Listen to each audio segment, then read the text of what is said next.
Good. John, what Good. are you doing? These cookies are good. Why are you eating cookies right before a show? Research, Research? How is that research? because today we're hosting Nicholas Naclerio of Cookies about how he turned his cookie company passion into a business. So you're listening to Queer Money episode 518, and today we're talking with Nicholas Naclerio of Cookies to inspire you to build a small business side of your wealth builder's pyramid. Now on to the show. You think Nick will give us some more cookies? I hope so.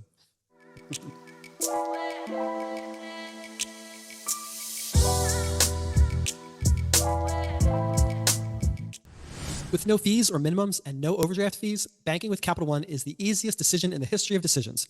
That's banking reimagined.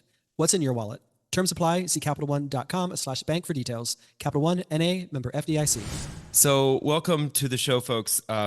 We're really excited to have today's guest on the show, in part because when we're done with today's show, we get to sample some of Nicholas's product. And you know how when you are slightly hungover, you want to eat all the junk food in the house? Well, we've been staving off eating this junk food, quote unquote junk food, because John and I are slightly hungover today. So if you're watching on YouTube, this is what David's face looks like when he's had a couple of martinis the night before.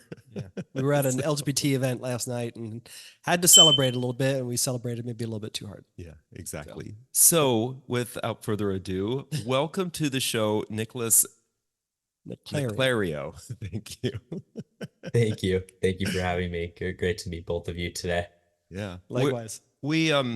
What one of the things that we're doing with this series, Make Money, is introducing folks who listen to or watch the podcast to other queer entrepreneurs who are striving to make a life that is more than what many of us are kind of quote unquote expected to have, right? We're, especially in the world we see today, there are lots of people who are trying to do entrepreneurial things, but I think so many LGBT folks feel like they're limited or that they won't be able to break down the barriers, and so we maybe don't try. And so we're exposing folks to examples of like this.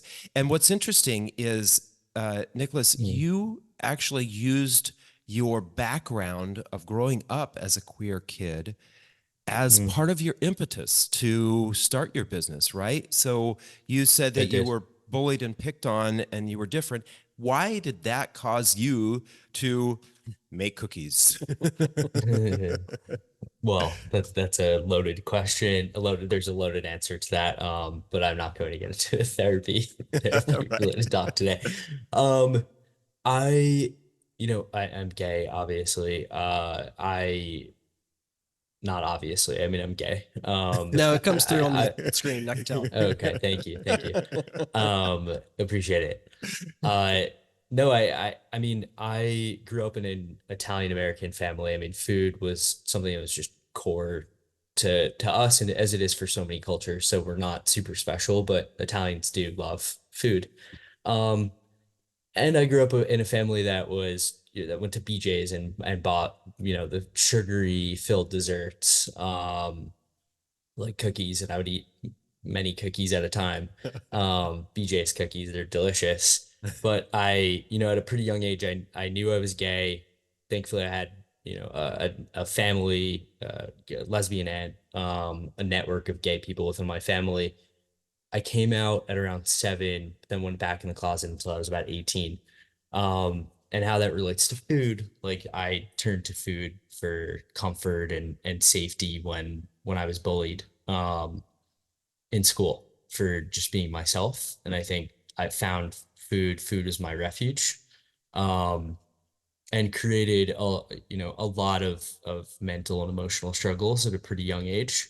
Um, and I'm so grateful I had a family that uh, supported me from a mental health perspective, like therapy at 12 when I honestly didn't want to be alive anymore. And I had to do a lot of deep work to understand what is food, who am I,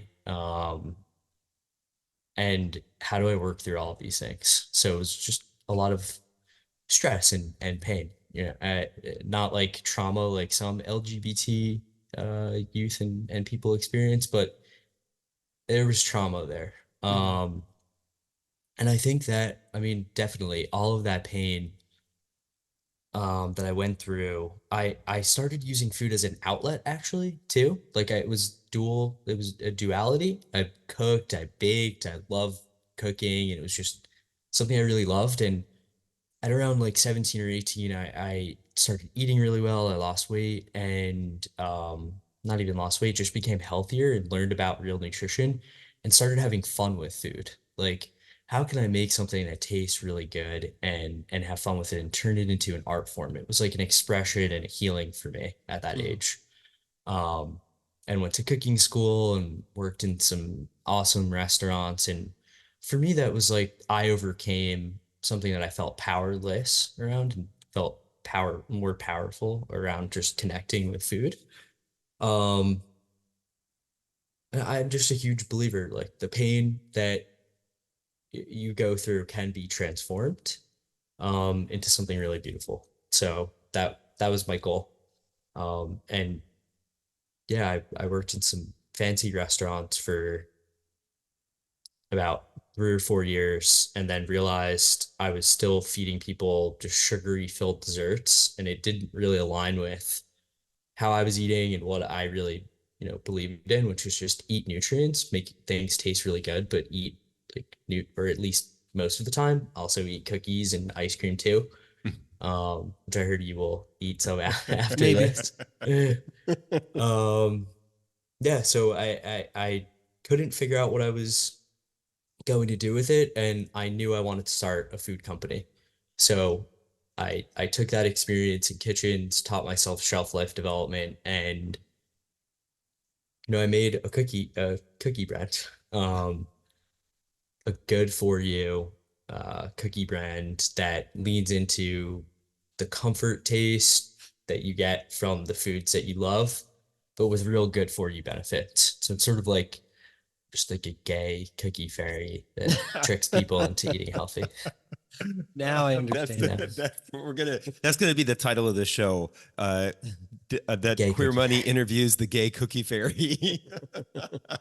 Love it. That's great. No, Title of my book. yeah, I appreciate what you're saying. Well, first of all, I do appreciate that you shared with us that your trauma you've been able to take your trauma and turn it into something beautiful, right? And I think that Mm. that's what most of us need to look at, the trauma we've experienced in our lives. And also the fact that you said that trauma, every one of us has experienced trauma in different levels or different ways, doesn't mean we should discount anyone's trauma because one is quote unquote worse or less than the other. The reality is that Mm. we're all affected differently by different things. So I appreciate that you went down this path of turning it into something beautiful, because a lot of times we can our traumas or our lives can impact us so heavily. If we don't think about how do I turn this into something beautiful, then we can get really negative in our lives. So Absolutely. tell us a little bit about this cookie company, your cookie fairy company. Yeah. No, I appreciate you saying that, by the way. If you don't work through what is affecting you, I mean, my therapist always said it's in your body, and you need to work through it. And it's a gift to be able to do that. But cookies, yeah, Emily is it's a cookie brand. I mean, we make cookies that taste like the cookies that you know and love, with real good for you benefits. And what do I mean by that? Our cookies have 3 times the amount of protein of normal cookies. They have 3 times the fiber, and there's 40% less sugar than other cookie brands. And they're sweetened with fruit. So, I mean, everything within these cookies is good for you. And I pulled from the European like baking history. So we have hazelnuts and almonds in the cookies. That's the base flour, hazelnuts, almonds, root vegetables, and they're sweetened with apples. So hazelnuts have traditionally been used in biscotti, and it has like that rich taste. But the cookies are also filling and satiating, and you sort of feel like you're getting away with something, but then you feel satiated and satisfied after you eat these cookies. That's like So compound interest. yeah, so what you're saying is that John can eat two of these instead of a whole sleeve of Chips Ahoy. I like my Chips Ahoy. Shut up. Yeah. Or you could eat a whole box of those and you just have like 40 grams of protein. So how are you able to do something that most cookie brands can't? And why don't more cookie brands try to do this, especially with the health challenges that most Americans have? Yeah. Our food industry is filled with companies that are really in the business to make profits, and a lot of companies are making things just less bad for you, but they're still adding ingredients that just don't make sense that are really not good for you. Um, we have a premium product. Like we put really good, uh, just really good ingredients. Like a nut flour, for example, is I don't know, $4 a pound, whereas if you use white flour, it's 30 cents a pound, right? But I mean, it's fine. White flour is fine once in a while, but Sure. almonds are too. Yeah. Yeah. The mission of Queer Money is to financially empower the LGBTQ plus community. Join us in thanking Capital One for supporting that mission. So that's where the big distinction is, I guess, is what you're saying, is that a lot of the cookie companies or snack food companies are trying to go with something that's creates wider margins than, say, a higher quality product that's also healthier for people, that's probably going to be a little bit more expensive. They go for Yeah. the cheap and easy. David do. did that once, and he's still paying the price. Really? How 20 so? years later, I'm still with him. He chose me. Oh, cheap and I was cut. cheap and easy. Yeah. I don't think so. Oh, thanks. You just met me though. So just folks, we'll just take a break here for a second.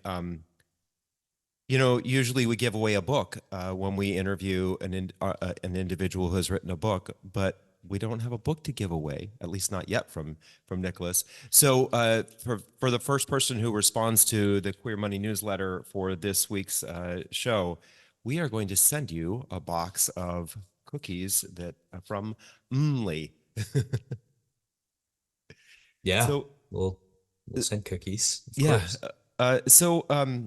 You talked about this whole idea of using food as your comfort. We interviewed Dahlia Kinsey,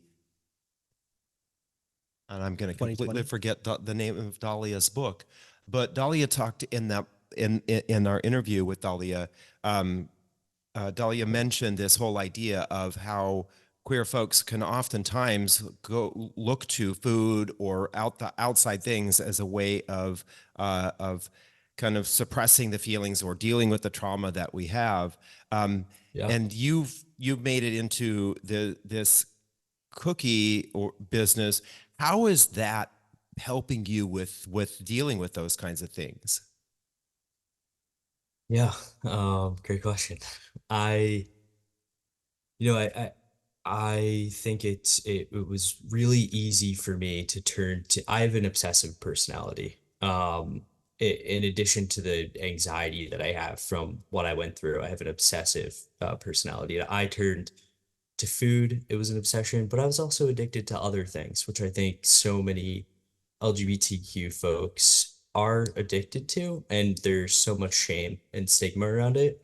Um, I mean, just being vulnerable, like with a lot of men,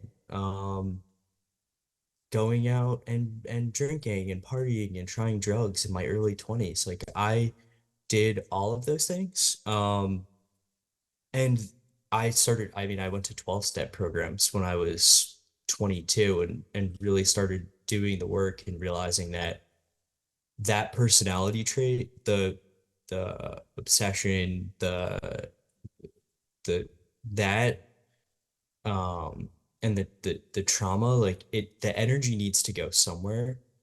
And so I don't know if this is healthy, but I decided to obsess over a business. Um, and to put my energy into that because it felt like I was, I mean, the mission of this company is to make it easy for people to be healthy.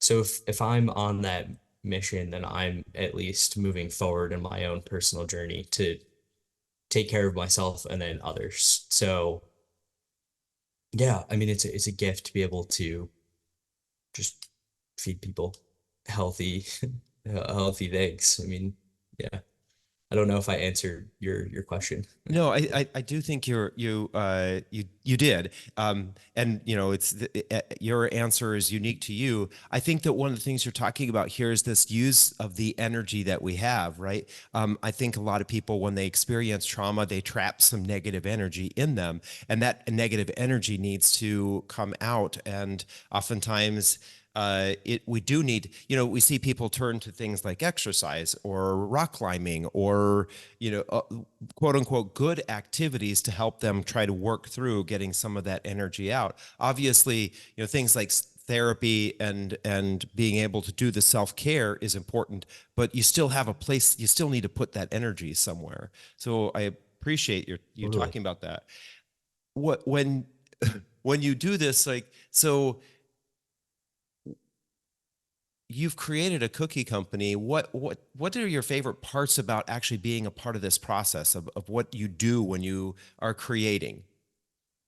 Mm. Well, I would say I've been doing this for 3.5 years at this point. For the first year and a half to 2 years, it was all about creating. I created the recipe, the product. I mean, I spent hours in a tiny little apartment in New York City just working through the recipes, teaching myself shelf life development, and that was so much fun. And I definitely worked through some things during that process. Um, I created all the branding, so it was a great opportunity to really tap into my imagination. And I mean, the name is actually inspired after a song from Winnie the Pooh, the very old cartoon. Um, and I mean, I did all of that branding by myself during COVID with like a $4,000 budget. It was just a great creative experience. I mean, there used to be these beautiful little characters on it, which we've since removed, but it was a very whimsical, childlike experience to play and work through it. Um, and we were pumping out like 5,000 cookies a weekend in an upstate bakery in New York with my mom, with my Oh, aunt, wow. with my grandma. Like there were times that I slept in my car too, like to make cookies and to fulfill orders. And that was creative. It was creative and fun to do that, even though it was physical labor. Um, it was also super creative to bring in investment money too. I mean, connecting with people, networking, it was sort of like putting together puzzle pieces and really becoming a connector. That's a creative process. Fundraising is creative, and I really enjoyed that. Up until about a year ago, and then funding became pretty difficult for consumer companies. When you say you spent hours in your kitchen coming up with the recipe, can you explain that? How long did it actually take you? That process Yeah, tell us like? about some of the successes and some of the failures. Yeah. I think we're kind of curious about how many times you made a batch of cookies and you're like, whoop. And then do you just throw that bad batch away or do you just feel guilty and eat it anyway? A mix of both. I think I've had enough cookies for a lifetime. I I went through probably about 150 to 250 recipes, if not more. Um, Again, I didn't know what shelf life development was. I used Google as a resource and I taught myself everything about food science. Um, so there were a lot of mistakes that I made along the way with antioxidants and natural preservatives. And yeah, I made a bunch of crappy cookies. And unfortunately, my family had to deal with it. But they all went into like this file bin of cookies in a closet. It was like a file bin of cookies because I'd have to test it. It took about 9 months to go through that entire process. If I was a full product development team and I hired an outsourced team, it would take about 6 months, but I just decided to do it myself. It was a challenge. Yeah. Yeah, for sure. And how did you know? This might sound like a stupid question, but how did you know when you got it right? Like, obviously, it tastes delicious, but it's got to be more than that, right? I mean, how do you know when you're like, okay, this is ready for the general public? Yeah. Testing with consumers, with investors, with unbiased people, a set of unbiased consumers or surveyors. So this is actually the third version of our product, the one that you're holding in your hand today. So we just kept iterating. Like the first year or so, I got the product to a point where it was good, like pretty good and good enough to get it out in the market. And then we spent 6 months going out into the market, farm stands, going to small scale grocery stores, like up and down the street, business, testing, trialing, getting responses, and then iterating on the product again and again. Oh, wow. So this is the third version. We have a fourth version that's coming out that's actually much cheaper to produce, and tastes better than this version too. White flour Um, now, right? No, I'm no, just kidding. I'm just flour. kidding. no. Right. I mean, white flour is great. I'm not knocking it, you know? Yeah. No, It's in a lot of our food, though. yeah, yeah, Yeah. totally get it. John and I love whole wheat and really dense whole wheat bread. So, but then last week we Same. got a loaf of Yeah, I don't know what a David big did. loaf He just got a of regular loaf of bread, and we're like, this is like air. yeah. We made homemade hoagies because we had a bunch of meat to use. So yeah, Yeah, that sounds delicious. they actually did turn out pretty good. Yeah. If I We do never say made so hoagies myself. before. Yeah. Who knows? Meat, We could do it. meatball hoagies. No, just like just your meats, turkey, ham, Mm. cheese, Yeah. but lots Oh, of that's mayo. what hoagies are. Okay, Yeah. never mind. For some reason, I was just imagining I feel meatballs. like hoagie is like Sorry. a catch-all for all sorts of sandwiches, at least from the Philadelphia area. I call everything Yeah, hoagies. Yeah. I got always it. called them. If it's in like a roll thing, not like a roll like your dinner roll, but like if it's in like a half a cut baguette. baguette, yeah, and then you put meat in there, whether it's a meatball or a cold cut. I feel like it's a hoagie. Yeah. Anyway, we're off topic. Got it. So not Okay. everyone can get an infusion of like $11 million of capital like Mark Cozy did on shared on Queer Money episode 484. So you talk a lot about bootstrapping your business. What does bootstrapping mean exactly, and how did you do that for Umli?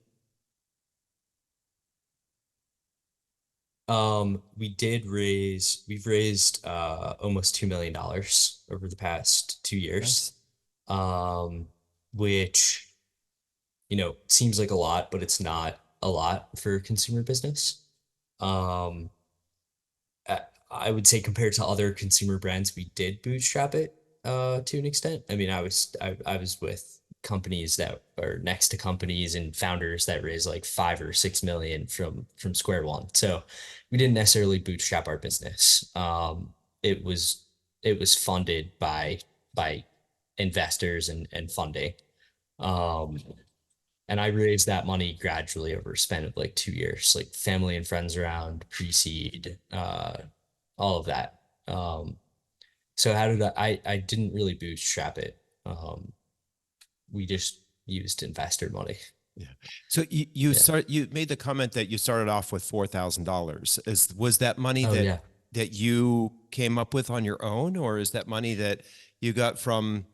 Yeah, it's interesting. You talk about, you say $4,000 because we did an interview with I'm sorry, Gil? Tim Gill. I was going to say Tim Cook, and I'm like, that's not the right name. I wish Not we had yet. interviewed Tim Cook.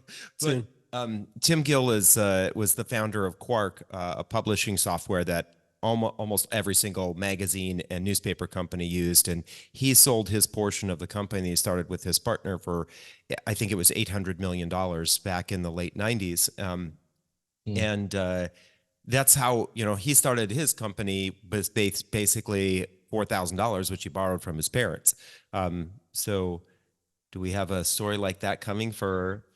Yeah. I mean, before we raised money, we didn't start with, I put in 10K of my own money.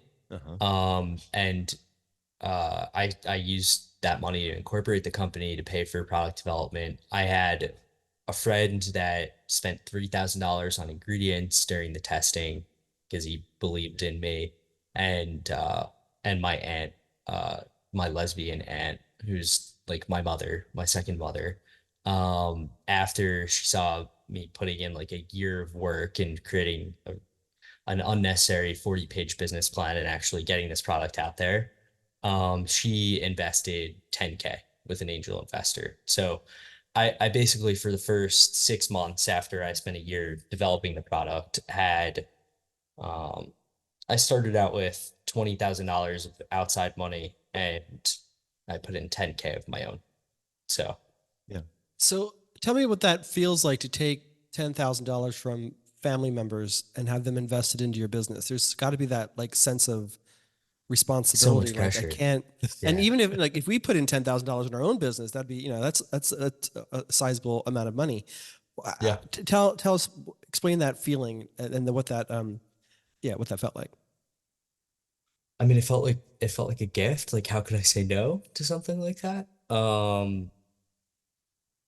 It was a gift, but it was also filled with pressure because it's like my aunt believes in me. I think it was a really gift because I would have put full effort in it anyway, but I devoted my life and have been devoting my life to this business. And I did that out. I devoted probably a little bit more because I put my family's personal money on the line. Like my Mhm. grandparents invested out of their retirement account from like, I don't know, 50 years ago when they started it. So there was a personal connection. Longer term, it has been to an extent to I think it's been to my detriment though.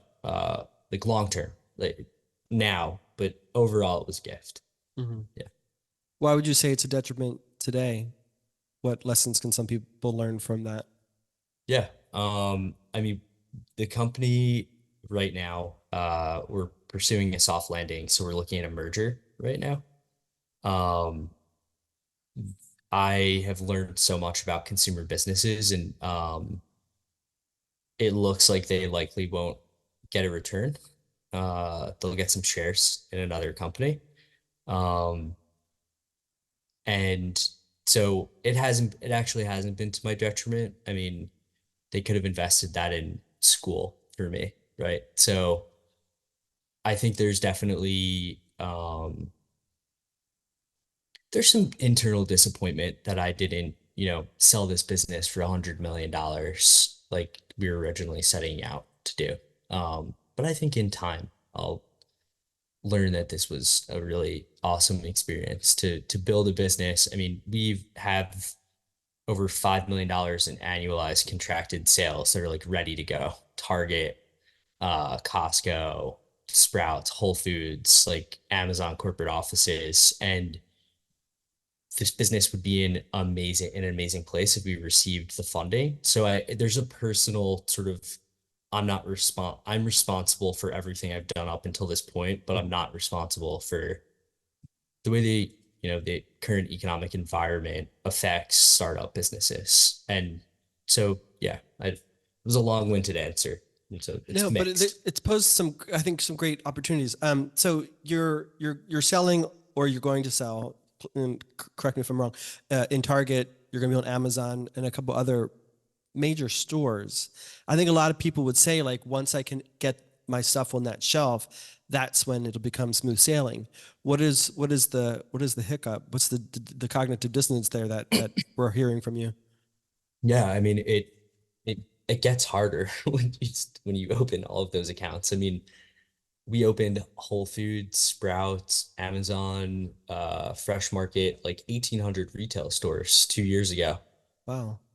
A lot of distribution, and I don't think many people know this about consumer goods. It's bought distribution. You have to buy your way in. So it's not just about inventory and cash flow management.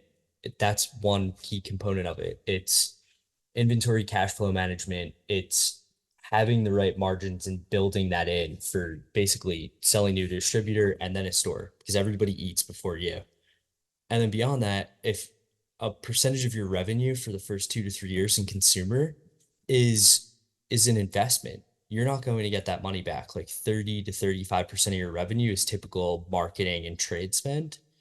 So you can't, unless you have great margins out of the gate, you can't really, you can't fund that on your own. Even if you do have really good margins, like margins come from in two ways, scale and from having a really cheap product. And a lot of consumer businesses don't have those two out of the gate. So they most of the time need outside funding to support that growth. You made a really interesting comment. I'd like you maybe talk a little bit more about this this idea of you don't eat first, you eat last at the entrepreneurial table. Yeah. And like John said, I think that most people think, oh, you've got a product in Whole Foods, you've got a product at Sprouts or being sold on Amazon. You must be rolling in it. You have the high life everybody wants, right? Talk about a little bit about this idea of eating last or not getting to eat first, Mm, because that really is about paying yourself, right? It's this. yeah. Yeah. I mean, I'll give you two, I can provide two examples. One is Sprouts, right? We received a $270,000 purchase order from them.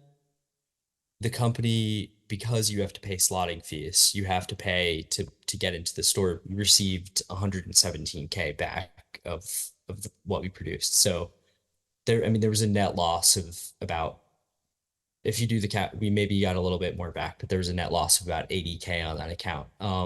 As it relates to me, because that's what it looks like for the first 6 months. Your 12-month P&L just doesn't look good. So yeah, you're churning volume and you're in a national retailer, but they're not built to support small businesses. So it's glamorous on the outside, but internally, it's really like you're fighting, it's a lot of fighting for them to just respect you. And then you're paying, and then as it relates to me eating last, I mean, we had 3 team members.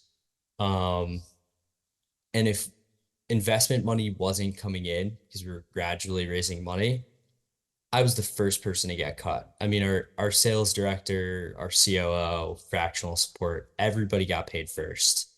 There was one point where I was making like 80K for about 6 months, and then I had to just stop paying myself for 9 months.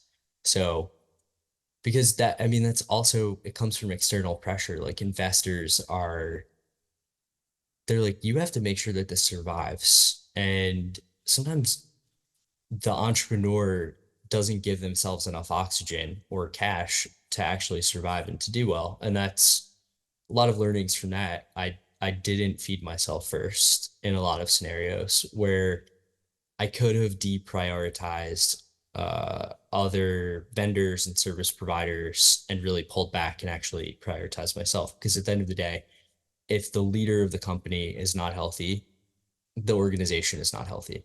Right. So Yeah. yeah. But I think as entrepreneurs, we're always like willing to sacrifice for the good of the organization or especially the people who are working for you. But for whatever reason, it's always so hard to put your mask on first.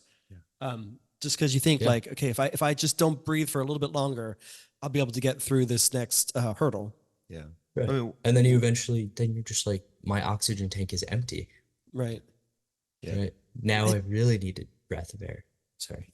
No, you're fine. I was gonna say we know exactly what you're talking about. In 2023, we had a verbal commitment from a company that we were going to do some work with that was mid to high five figures, and then they kept stringing us along and stringing us along. Well, during that ramp up, we hired or brought on some contract staff, and we started spending money in our business to get us ready for the work that we were going to do that for this particular company. And then Yeah. September, they finally said, no, we're not going to do anything with you guys.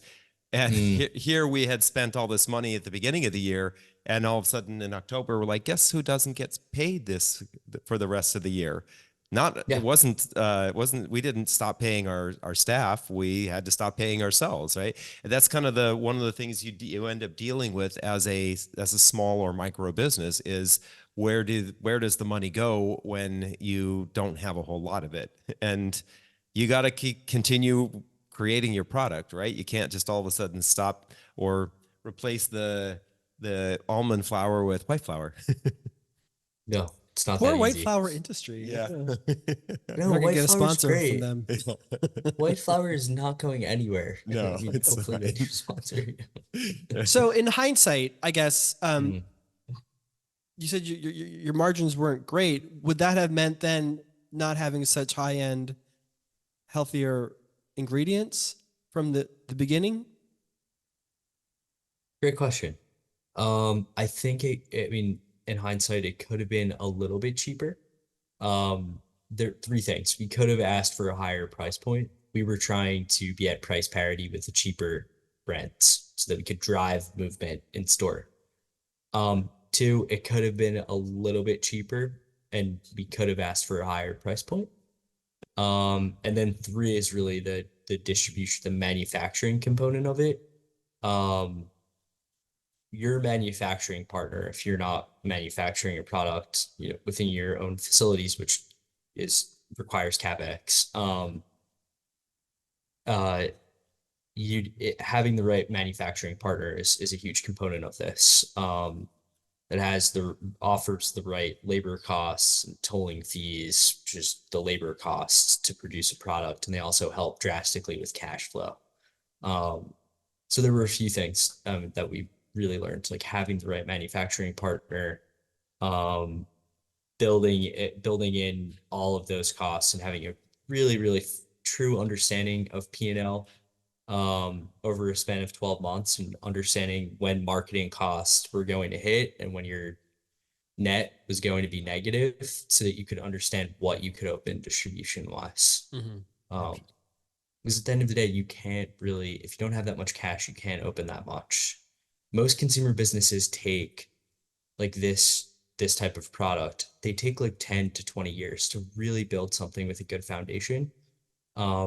And a lot of consumer companies were being treated like tech companies in from 2010 to 2020, 2022, where they were expecting quick exits, and that model doesn't really work for consumer companies to be a really good operator. Um, so yeah, what did I Why? learn? Yeah. Yeah, No, go ahead. sorry. What did I learn? Financial house in order. I'm a very creative person. That's why I created this business.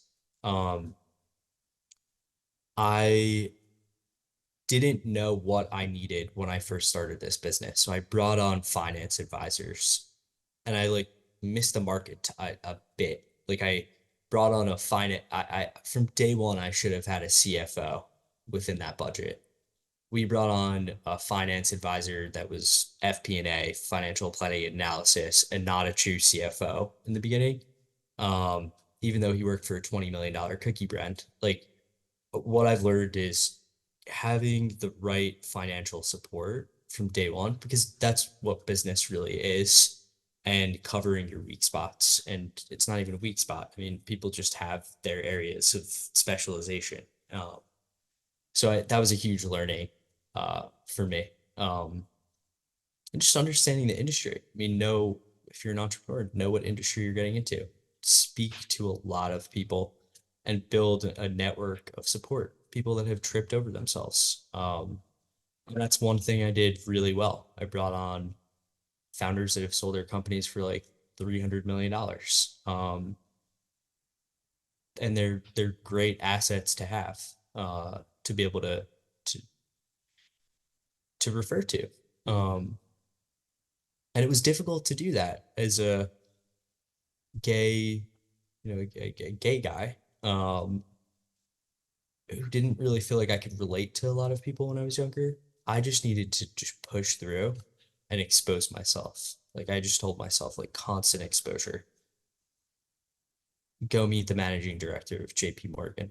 Go have lunch with them on the 42nd floor of their building. Sweat, get nervous. Like, it is what it is. Just do what you need to do. Yeah. Yeah.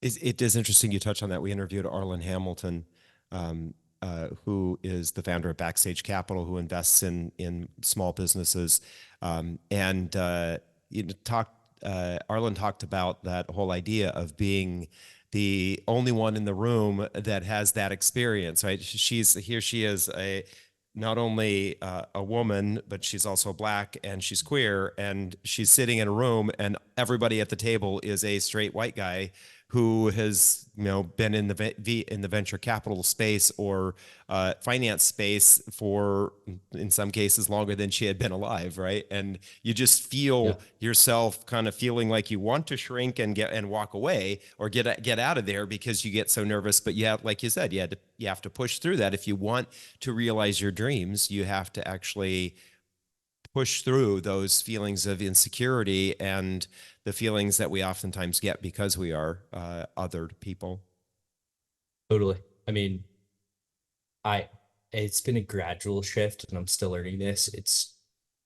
You're not just choosing me. I'm I'm choosing you. Like I'm choosing to work with you. And for a lot of people, whether they're straight or LGBT, a lot of times you were waiting for people to choose you. At least for me, that's how I felt.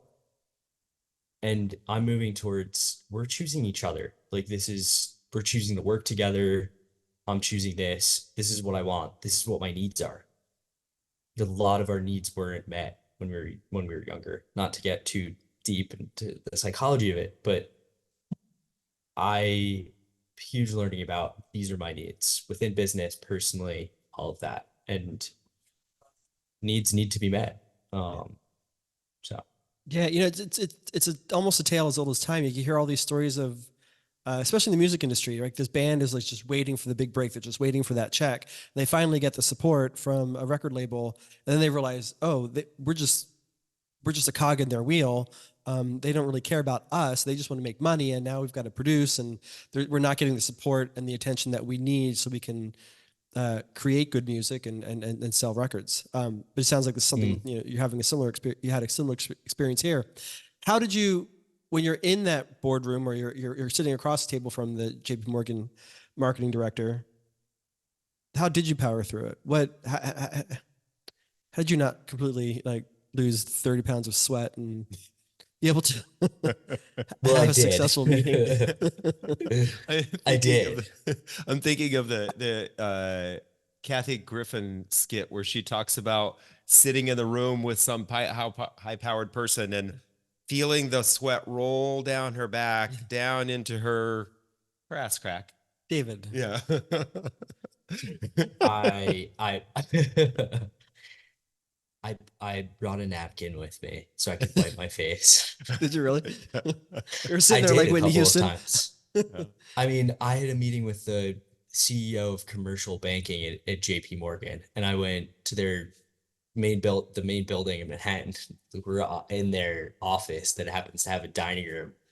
And I walk in and I was nervous, right? And I Yeah. just sat down and then I realized like I have something awesome. They took a meeting with me. They want to help, but whatever that is, however they want to help.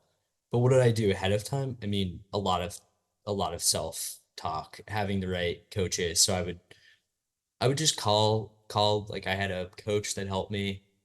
She was like, you're just meeting them, you're making connections, sort of lower the severity and the stakes. Like it's just a meeting. You're meeting somebody for an hour. They'll probably forget anyway. I mean, it doesn't really matter. And I would prep a lot with questions. So I would learn about people before I met them because it's so important to actually ask instead of only receive, like really receive questions. So I made it very clear like what I wanted to address.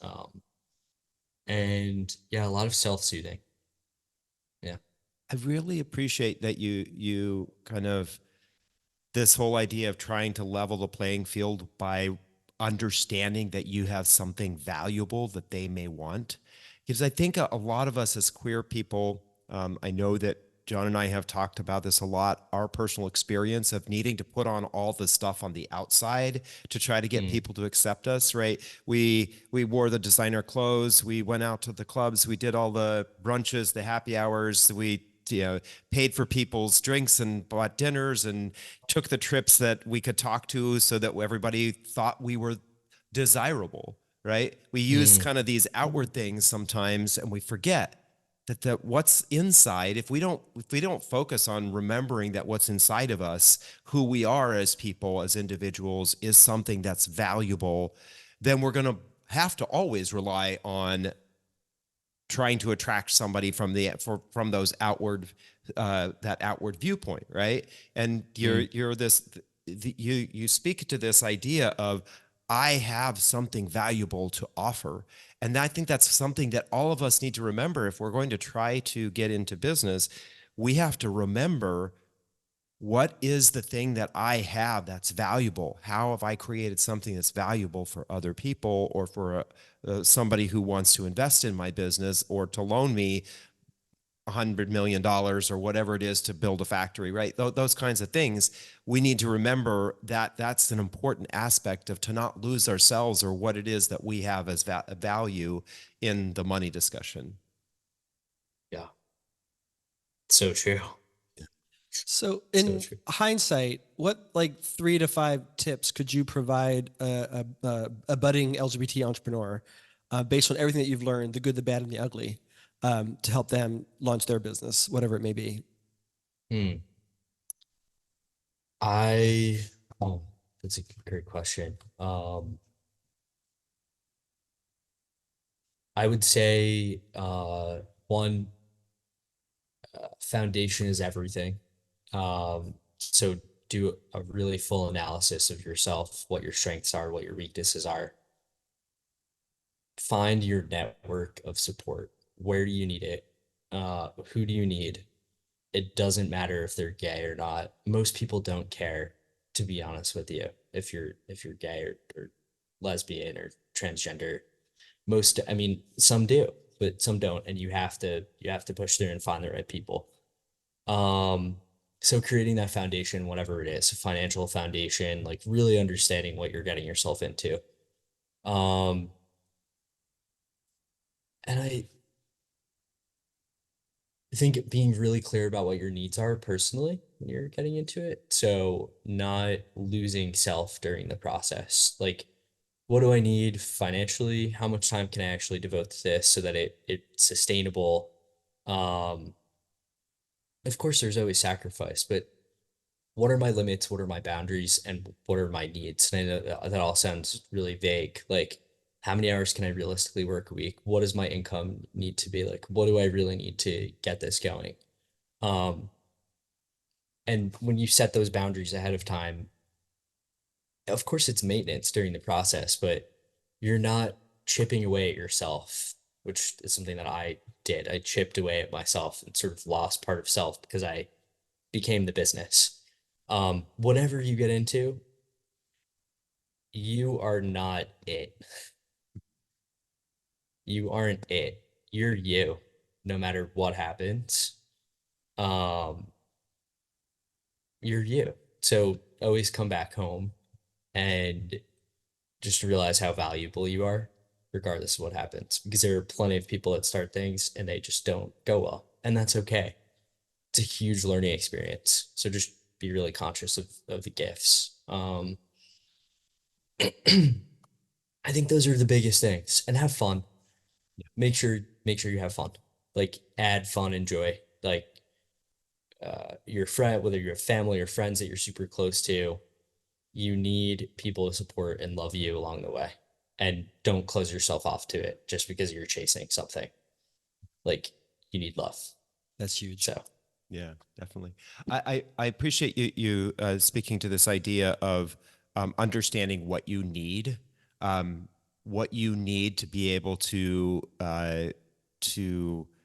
reach the level of success that you want, at least in the short-term success, right? Because you talked about, you didn't necessarily know what it was like to bring a consumer brand on online and be able to actually get to that point of profitability and all that, a lot of people think, oh, as soon as you start a business, all of a sudden you're making enough money to live off of. And more often than not, you need to have that runway of being able to say, okay, this business is only going to make $5,000 in the first year. And I have to learn how to live with running this business and having another source of income if it's only going to make that amount of money, because I know I'm not going to be able to live off of $5,000. Having that clear picture and understanding what it is that you need and what your business will require of you, and sometimes that, like you said, that does require some of the sacrifices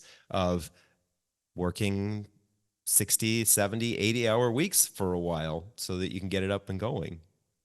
Yeah. Was there a question there? No. Yeah. I appreciate that, because that we glamorize, especially in the culture we live in today, we glamorize this hustle culture and we glamorize entrepreneurship and all of that. And I think that so much of it has been sugar coated, right? It's so segmented. It's just like, sorry, it's just one piece. Yeah.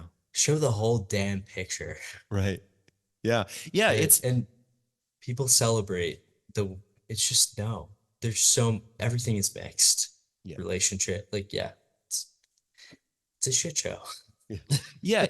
I think acknowledge it. Yeah, and I think it is important especially for entrepreneurs as queer people, when we're talking to our friends about our business, about our money, about our life, we have to, or we should be honest, right? So that people aren't glamorizing the fact that we own a business, and they understand the real things that people go through to actually get a business to the point of where it is maybe funding their life or their lifestyle, or they can sell it for $1 million or $10 million or $100 million. What did it really take to get there, so that we don't set other people up for potential, I don't want to say failure, but potential to make a lot of mistakes that they didn't need to make along the way? Yeah. I mean, totally. I think one thing that I came up a couple of minutes ago, which is like number 5, I said 4 things, is reality. Like, do your research and acknowledge the reality of what you're getting into, so that you can fully accept it with as much knowledge as possible. Like, if you're starting a hair salon, like, how much money do you need? How much time do you need to put into it? Can you just figure out, just be based in reality, like what really needs to happen? Because if most people knew what was needed to do certain things, I promise you they wouldn't do it. A lot of people wouldn't do it. So just do your research and be really, really real with yourself. And look, we're all humans. Sometimes we don't know too, right? Like, oh yeah, I'm willing to work 78 hours a week for 6 or 7 years. Great. Are you willing to work 9 months without getting paid? Working 78 hours a week? Or you gained 30 pounds? Like, ask yourself that, because that's sometimes part of the process. So after this, I was going to say, but then some part of the process is creating a really tasty and healthy product oh my for God, people that people so love. much fun. Right. Yeah. Yeah, and I think you did that. One of the things that you mentioned was having fun. There is a level of fun that comes with being an entrepreneur, right? Sometimes that level of fun is, okay, I don't want to work on Monday. I'm going to take this Monday off, right? Just because I don't feel like working today. And sometimes it's that you get to choose the cool things that are happening or going to happen in your business. You get to do some of those fun things. And if you get to the point where you're able to farm out the things you don't like to other people who find enjoyment in doing just that. Right. I don't know who they are, but there are some people who love somebody likes answering emails. Right. And some people love accounting. Right. Yeah. I don't know. Let them have fun with it. Yeah, of course. I enjoyed giving it to giving bookkeeping to accountants. Yeah, it was great. Right. Glad I Totally. enjoy it. Here, you do my taxes. Yeah. Yeah. So after this soft landing, what's next for you? Or don't we know yet? I don't know yet. Yeah. I um I think a little bit of a break. I need a break. I need to live. I need to have a little bit of fun. I want to see my family. I want to spend time with my partner. I want to cultivate a home inside of me again, get my personal and financial health back in order to where it needs to be so I can maintain that. Um, I'm not sure what's next. I truthfully, I didn't finish school, so I'm excited to finish getting my bachelor's degree and maybe master's, like, and do it from a place of freedom, really wanting to do it. Um, like that was a big thing for me. I walked away from school partially because I was gay, well, because of the LGBT, just because I was gay and I didn't think that, yeah, there's something low value internally that made me walk away from school. So Hmm. yeah, I'm not sure what's next. I'll likely stay in food. I have like a wealth of experience there, and then I will probably switch over, but something within business, or might just go polar opposite and go back to school for psychology and become a psychiatrist. So we'll see. I mean, I'm turning 30, so I have plenty of time to figure it out. I think I have some good experiences. Not everyone can say they brought in a presidential candidate as an investor in their company. Like, it's a gift. Just Totally. take risks and have fun. And if nothing else, you've got an amazing cookbook to take with you. Oh yeah, I Make do. cookies whenever you want. I do. Yeah. Yeah. Yeah. Are you going to auction that off to all the cookie Yeah. companies, right? What the recipe? What, the recipe? Yeah. Yeah, that's part of you sell the trade assets, right? You have Nice. something valuable. It's commercialized. Yeah. Yeah. Very cool. So a little bit outside of what we've talked about, maybe what has you feeling positive about things these days? There's a lot of negativity and anxiety within the community these days. So we're trying to find a glimmer of hope. What has you feeling good about the future for the country, the community, or yourself? Hmm. This is a tough question. Um, I, I would say for the country, I think many people are waking up to the realities of just media and human nature. And I think that will give us a reason to come together in the next however many years. I don't know how long that is, but there's a huge polarity, I think, right now within our country. And it's forcing the people that are leading with their hearts to come together. Um, the community is resilient. It always has been. I think it's evolving too. It's becoming more complex instead of just the community that so many of us knew 20 years ago. Like, it's not just about celebrating LGBTQ. It's about building each other up. And so I think the community is definitely becoming a lot stronger. And personally, I'm just excited to choose my next steps and to really do that in a free, joyful, sort of lighter way than previous. Yeah. Right on. Awesome. And then if our listeners want to connect with Only Cookies or you, how can they do that? Um, our website, well, you can reach out to me on Instagram, or LinkedIn, um, Nick, Nick dot Naclerio, Naclerio, or you can check out our website, find us on Instagram, and shoot us a message. And happy to chat with anyone that is looking to get into food or entrepreneurship. Um, Support is everything, so I'm happy to have conversations or connect with anyone. Awesome. Well, thank you so much for a great interview. It was great meeting you and learning about the hard and the good lessons that you've learned along the way. Yeah, thank you for having me. It was great meeting both of you today. And now we get to go eat cookies. Now it's Cookie Monster time. Capital One Auto Navigator does more than just auto financing. We're here to help you find a car you love, too. Shop millions of cars from thousands of dealers nationwide. Research your favorite makes and models. Explore dealers near you and more. All on Auto Navigator. Thank you, Nick, for a great interview and for sharing your inspiring story with us. Thank you for joining us for another episode. This week's newsletter includes your Queer Money takeaway as well as resources mentioned in this episode. And don't forget, the first person to respond to this week's Queer Money newsletter is going to get a free box of cookies. Then join us this Thursday for another installment in the Affordable LGBTQ plus Friendly Cities series, and next Tuesday when we talk with author and speaker Jillian Johnsrud about how to retire often. Thank you and have a great week.